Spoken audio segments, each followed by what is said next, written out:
하나님의 반격, 실수가 없는 경영자. 하나님이 경영하신다. 하나님께서 이 부분을 얼마나 강조하기를 원하시는지 다음과 같이 스스로 선포하신다. 만군의 여호와께서 맹세하여 이르시되 내가 생각한 것이 반드시 되며 내가 경영한 것을 반드시 이루리라. 이사야 14장 24절. 여기서 하나님은 스스로 자신을 만군의 여호와라고 밝히신다. 어마어마하게 많은 천군을 거느신 하나님이라는 뜻이다. 그리고 그 하나님께서 선포하신다. 맹세하여 이르시되 의도적으로 아주 세게 말씀하시는데 그 의미는 반드시 행하시겠다는 뜻이다. 무엇을? 내가 생각한 것, 내가 경영한 것. 이때 생각한 것은 단순히 한두 번 떠올리신 것이 아니다. 의지적으로 반드시 그렇게 하겠다고 결심하며 스스로 확인하신 의중을 나타낸다. 그리고 하나님의 경영은 하나님이 계획하시고 계획한 대로 이루어 가시는 것이다.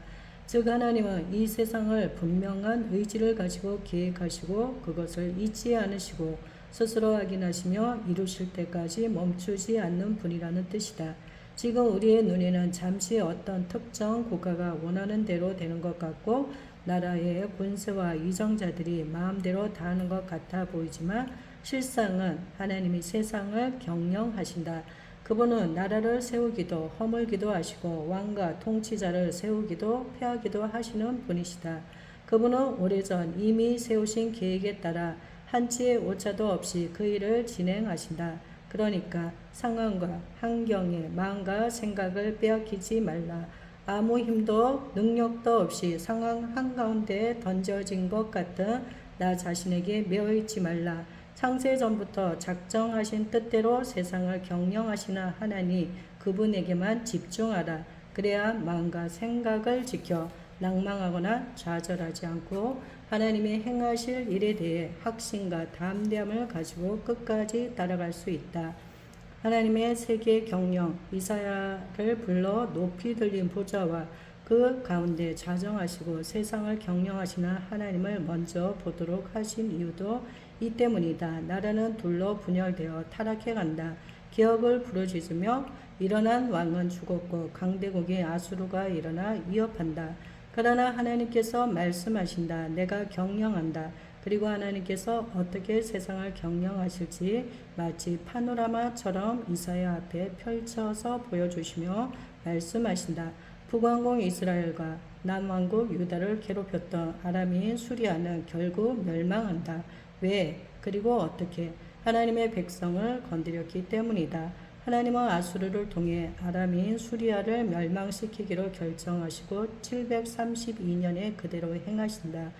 그 다음은 아수르다. 아수르는 거대하게 일어나는가 싶더니 허무하게 멸망한다. 왜? 그리고 어떻게? 교만함 때문이다. 하나님을 모욕하고 하나님의 백성을 건드렸기 때문이다. 하나님이 정하신 대로 아수르는 612년에 바벨론에 의해 멸망당한다. 그리고 바벨론은 바사와 메대의 연합군에 의해 539년에 멸망당한다. 놀라운 사실은 이 모든 일이 이사야가 살던 때로부터 몇 년 후에 일어난 일만이 아니며 하나님의 세계 경영까지 미리 알리신다는 것이다. 더 놀라운 것은 메시아가 임하셔서 이 땅에 그의 나라가 세워지는 마지막 계시까지 풀어주시는 것이다. 이것이 무엇을 뜻한다고 보는가? 하나님께는 이미 작정하신 뜻이 있고 하나님은 그 뜻에 따라 계획하신 대로 한치의 오차도 없이 경영하고 계신다는 의미이다. 이미 창세전부터 세상의 시작과 끝에 대한 계획을 가지고 정확하게 그 계획에 따라 이 세상과 나라들을 그리고 우리 개개인을 경영하신다는 것이다. 세계 경영의 원칙 하나님의 눈동자 이스라엘. 그런데 이러한 하나님의 세계 경영에는 원칙이 있다. 이것도 하나님의 놀라운 섭리가 아닐 수 없다. 하나님이 행하시는 모든 일에는 다양한 방식이 있지만 그 일들을 행하시는 원칙에는 변함이 없다. 왜냐하면 이 원칙이 경영자 되시는 하나님의 핵심 가치이기 때문이다. 현재 우리가 대면하고 있는 코로나라는 돌발적인 상황에서도 세상을 경영하시는 하나님에게는 타협하지 않는 원칙이 있다. 이사야서 14장 25절에 이 원칙의 핵심이 기록되어 있다. 내가 아수르를 나의 땅에서 파하며 나의 산에서 그것을 짓밟으리니 그때 그의 멍에가 이스라엘에게서 떠나고 그의 짐이 그들의 어깨에 벗어질 것이라. 이사야 14장 25절. 여기서 우리는 하나님이 보시는 관점에서 아수르라는 나라와 이스라엘이라는 나라의 의미를 이해해야 한다. 아수르뿐만이 아니라 여호와께서 말씀하시는 바벨론, 블레셋, 모압에 대한 심판도 기록되어 있다. 이런 열방의 강대국들이 의미하는 바와 하나님이 택하여 친히 당신의 백성으로 삼으신 이스라엘이 의미하는 바는 완전히 다르다. 물론 우리가 오해하지 말아야 할 것이 있다. 하나님은 모든 나라와 민족과 족속이 하나님께 돌아와 구원받기를 원하신다. 이것이 하나님의 마음이다. 그러나 하나님은 그 일을 택하신 이스라엘을 통해서 하시고자 계획하시고 그래서 이스라엘을 열방 나라들을 주께로 인도할 제사장 나라로 삼으셨다. 그 결과 하나님의 세계의 경영은 제사장 나라의 이스라엘을 중심으로 이루어진다. 때때로 이스라엘이 하나님의 뜻을 떠나 악을 행할 때 하나님은 열방 나라들을 통해 이스라엘을 징계하시고 채찍질하도록 허락하신다. 그 과정을 통해 이스라엘이 회개하고 돌아오도록 하시는 것이다. 그러나 이런 하나님의 경륜을 알지 못하는 이방의 강대국들은 교만한 마음으로 자긍하여 넘지 말아야 할 선을 넘어서 악의를 가지고 이스라엘을 대하며 더 나아가 하나님을 대적하기까지 한다. 그 결과 그들은 돌이킬 수 없는 악행으로 하나님의 심판을 받아 멸망당하게 된다. 이와 반대로 이스라엘의 하나님을 보고 그가 참 하나님이심을 깨닫고 하나님을 경외함으로 이스라엘을 섬기면 하나님께서 동일하게 그 나라들을 축복하신다. 이것이 하나님의 세계 경영 원칙이다. 물론 이스라엘을 잘해주면 축복하시고 이스라엘을 괴롭히면 혼내시는 그런 차원은 아니다. 이스라엘은 하나님의 눈동자로서 이스라엘을 대적하는 것이고 하나님을 대적하는 것이기 때문이다. 하나님의 심판. 그러나 안타깝게도 이방의 많은 나라가 교만함으로 실패했다. 자신의 능력으로 거대한 나라를 이룰 줄 착각하고 하나님의 눈동자에 이스라엘을 대적하다가 멸망했다. 이스라엘을 대적한 아람이 멸망당했고 아수르가 멸망당했고 바벨론도 멸망당했다. 페르시아도 헬라 제국도 이어서 셀루쿠스와 프톨레미 왕조도 로마 제국도 모두 역사적으로 사라졌다. 그러나 보이는가? 이스라엘은 이 모든 고난과 연단 이후 지금도 남아있다. 이스라엘이 잘해서가 아니다. 이것이 하나님의 정하신 원칙이기 때문이다. 그렇다면 그 연장선에 있는 주님의 몸인 교회는 어떤가? 몸된 교회의 지체를 이루고 있는 우리 개개인은 어떤가?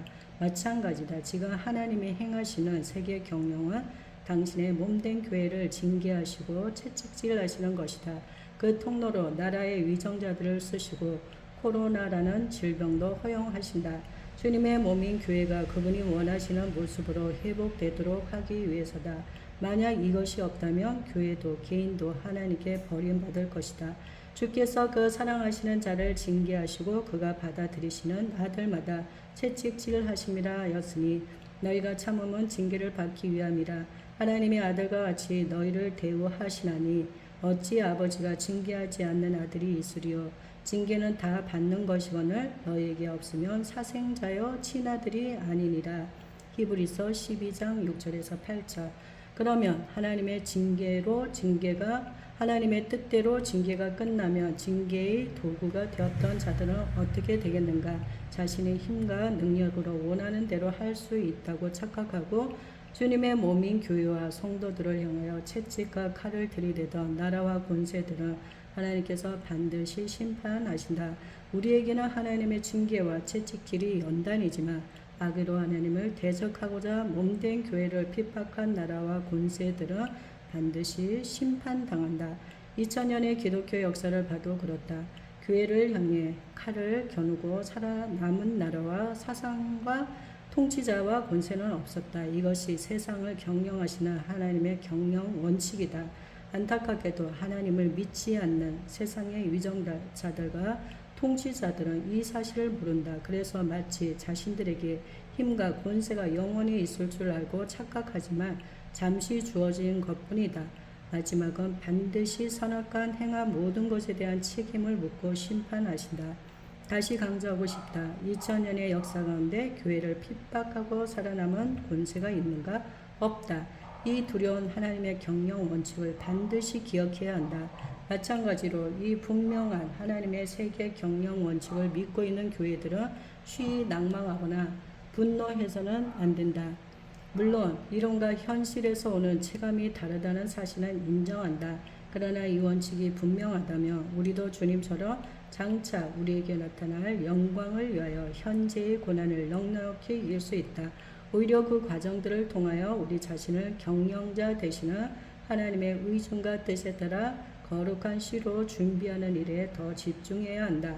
저 권세와 악한 자들은 하나님의 공의의 손에 맡겨드리고 우리는 주님이 우리에게 원하시는 의중을 분별하고 믿음으로 준비해야 한다. 그래야 주님의 때에 새 일을 행하실 주님과 함께 놀라운 반격에 동참하는 교회와 성도들이 될 수 있다.